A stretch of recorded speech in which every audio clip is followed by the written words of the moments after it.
Des surfaces planes, mates, à la fois dures et lisses, qui se rejoignent sans former d'angle, sans la moindre arête.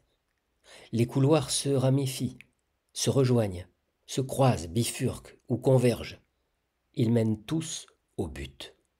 Ne se terminent jamais sur un de ces murs aveugles contre lesquels tu te cognes soudain la tête. Chaque itinéraire que tu choisis est le bon, il te suffit de courir tout droit.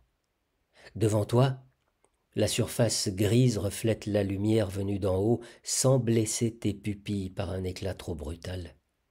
Depuis l'instant où tu t'es retrouvé ici, tu ne perçois plus aucun danger. Tu as cessé de te sentir cerné, traqué, persécuté. Des petits rampent sur toi, et tu les écartes doucement, sans colère. Tu te glisses sous une grande et large femelle, et elle ne te repousse pas. Les rats sont nombreux dans le nid, couchés les uns sur les autres. Cette odeur est ton odeur.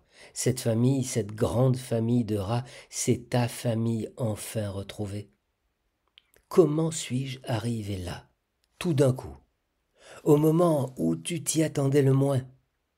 Flaire, vérifie, touche avec tes vibrisses pour bien te convaincre. Les murs, le sol, les rebords arrondis, les trous rongés dans les planches, les couloirs creusés de sillons te semblent familiers, comme si tu habitais ici depuis toujours, comme si tu n'avais jamais quitté ces lieux. La nourriture est là, abondante, viande saignante, graisse, fromage, poisson, grains. Les rats dévorent, mordent, coupent, tranchent, broient, engloutissent.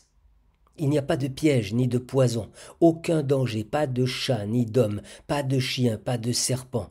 Tous les animaux sont plus petits que toi, plus faibles, dépendants de toi. Je tue un oiseau, dérange un nid de souris dont je dévore les petits.